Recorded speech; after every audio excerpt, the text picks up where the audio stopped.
कि ये रमजान का महीना चल रहा है। रमजान का महीना पाक महीना होता है और पाक महीने में बरकत की महीना माना जाता है और इस महीने को बहुत चढ़ बढ़ के हिस्सा लिया जाता है और गरीबों में दान पुण्य जो भी किया जाता है, खिदमत किया जाता है।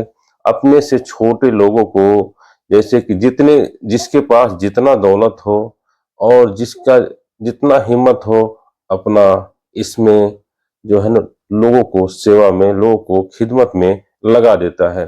शारजा का ये खबर है कि शारजा में इफ्तार करने का, यानी शाम को रोजा, जो अपने देशों में अपनी भाषा में बोलते हैं रोजा खोलने के लिए, यानी इफ्तारी का इंतजाम बहुत सारे जगहों पर किया गया है।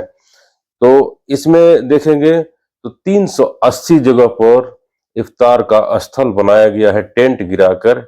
और कौन सी जगह पे, जैसे जिस एरिया में लेबर ज्यादा रहते हैं, पब्लिक ज्यादा रहती है, चौराहे पे, मॉलों के पास, खेल फील्ड के पास, यानी बड़ी मस्जिद जो हो उसके बगल में टेंट गिरा के, ऐसे ऐसे जगहों पे बहुत सारा टेंट गिराकर और इफ्तार का स्थल बनाया गया है। ये है आपके स्क्रीन पर, आप ये देख लें, पढ़ सकते हैं। और शहर में 250 बनाया गया है और पूर्वी मध्य क्षेत्रों में 71 बनाया गया है, पूर्वी क्षेत्रों में 59 जगहों पर यह स्थल बनाया गया है ताकि लोगों को परेशानी ना हो।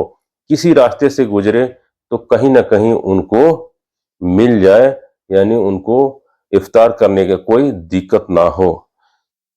वहां के सरकार को ये कहना है कि इनकी व्यवस्था रमजान की सामुदायिक एकजुटता को बढ़ावा देने वाली पहल के तहत की गई है, जिसका मकसद जरूरतमंदों तक सही तरीके से भोजन पहुंचाना है, यानी कोई भूखा ना रह सके, कोई खाली पेट ना सो सके। तो इसलिए जरूरतमंदों को समय पे खाना रमजान में चाहे कभी भी मिलना चाहिए। अगला उनका सोचना क्या है, भोजन की गुणवत्ता और सुरक्षा। तो इसमें है भोजन की गुणवत्ता और सुरक्षा सुनिश्चित करने के लिए खास उपकरणों के कंटेनरों का इस्तेमाल किया जा रहा है। यह सुनिश्चित किया गया है कि खाने की डिलीवरी और वितरण अनुसार, ताकि सभी को स्वस्थ और सुरक्षित भोजन मिल सके।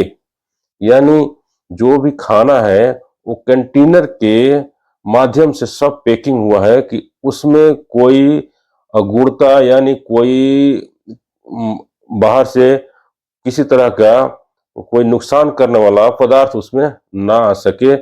बिल्कुल पैक है और पैकिंग के साथ उनको परोसा जाता है। तो बहुत सावधानी के साथ ये लोग ये इफ्तार करा रहे हैं।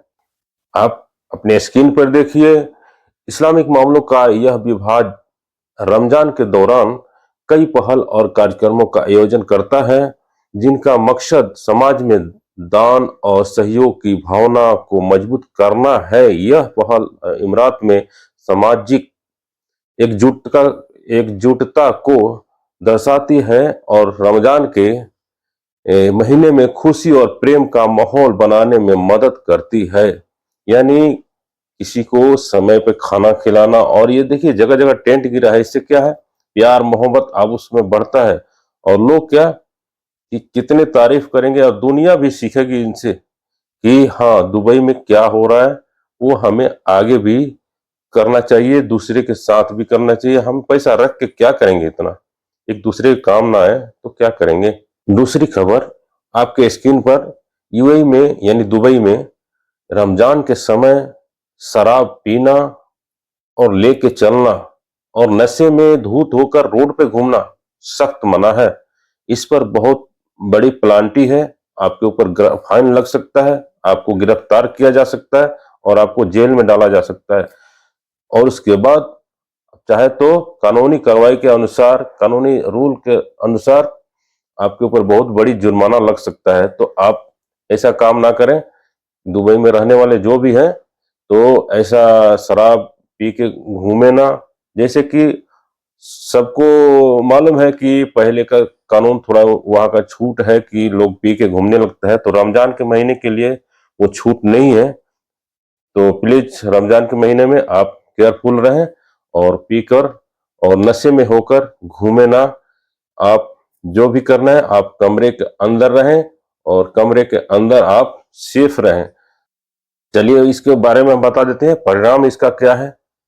जुर्माना और गिरफ्तारी, अगर कोई रमजान के दौरान सार्वजनिक रूप से शराब पीते हुए और नशे के हालत में पकड़ा जाता है तो उसे भारी जुर्माना भरना पड़ सकता है और गिरफ्तारी भी हो सकती है। सजा या मामला गंभीर होने पर जेल की सजा तक दी जा सकती है। और तीसरा सजा है कि आपको वहां से डिपोर्ट भी किया जा सकता है, यानी वहां से आपको फ्लाइट में बिठा के भेज भी दिया जा सकता है, आपकी नौकरी हवा में चली जाएगी। तो ये गलती ना करें, रमजान के महीने में आप थोड़ा सब्र कर लें। अरे वहां तो छूट तो है ही है, तो आपका जो भी आपका जो एंजॉय करना है थोड़ा रमजान के महीने में सब्र कर लें, तो बाद में तो छूट दे ही देता है, वहां गवर्नमेंट इतना सख्ती नहीं करता है। तो सार्वजनिक रूप से आप शराब पीना और नशे में होकर घूमना वहां ना करें ये काम, खास करके रमजान के महीने में सख्त है कानून, तो आप होशियार रहें। चलिए अगला खबर एक और है, वो हम बता देते हैं आपको। कौन सी जगह पर आपको पीना खाना है, जैसे अपना घर, आप अपने रूम में लाइसेंस बार, यानी जिस बियर बार का लाइसेंस है गवर्नमेंट से, वहां आप पी सकते हैं, खा सकते हैं। और दूसरा है होटल, होटल में भी आप पी खा सकते हैं, ठीक है, लेकिन रोड पर घूम के नहीं, बिल्कुल नहीं। तो ये सब जानकारी है, आप बिल्कुल आप इस चीज का सेवन ना करें, बिल्कुल केयरफुल रहें। तो चलिए एक और खबर इसके साथ है, जैसे कि 9 साल बाद भारतीय प्रवासी का किस्मत चमकी। तो एक इंजीनियर साहब है जो 9 साल से वहां दुबई में रहते थे, ये भी शारजा में रहते थे, और इनको लॉटरी लगा अबू धाबी में। इनका नाम है बाबूलिंगम पाल सुराई। बाबूलिंगम पाल सुराई की किस्मत आखिरकार चमक गई। लगभग एक दशक बाद विगत में भाग्य आजमाने के बाद उन्होंने अबू धाबी के मशहूर बिग टिकट ड्रा में एक शानदार रेंज रोवर कार जीत ली। रेंज रोवर, बहुत बड़ी कीमत है उसकी। ये 39 साल के हैं, पेशे से इंजीनियर हैं, तमिलनाडु के रहने वाले हैं। इनका कहना है कि हम गाड़ी को यही बेच देंगे और इसका अमाउंट हम बच्चों को पढ़ाई के लिए, उनके फ्यूचर बनाने के लिए हम सेव कर देंगे कुछ पैसे, और कुछ पैसे हम अपने काम में ले लेंगे, तो हमारे बच्चों का भी फ्यूचर सही रहेगा। और उसके बाद भी बोल रहे हैं कि हम अभी टिकट लॉटरी खेलना भी बंद नहीं करेंगे, अभी जारी जारी रखेंगे। तो एक बार आदमी को मिल जाता है ना कुछ, तो उसका हौसला हिम्मत बढ़ जाता है। तो इनको देख के आप लोग भी फॉलो नहीं कर देना, तो फॉलो करना, लेकिन थोड़ा कंट्रोल में, क्योंकि सब लोग नहीं जीतता है। हजारों लाखों में कोई एक का किस्मत चमकता है, उसका अच्छा हो जाता है, लेकिन बाकी लोग चलो एक दो बार आजमा लेना आजमाने के लिए, लेकिन बार बार नहीं, नहीं तो इसमें बहुत बर्बादी भी होता है। तो सोच समझ के कदम रखने का। भाई साहब, रेंज रोवर की कीमत 1 करोड़ से लेकर 2.5 करोड़ तक का है। तो सोचिए एक झटके में, मान लेते हैं 1 ही करोड़ का गाड़ी है, 1 करोड़ रकम थोड़ा नहीं होता, बहुत होता है। तो इसी को बोलते हैं किस्मत।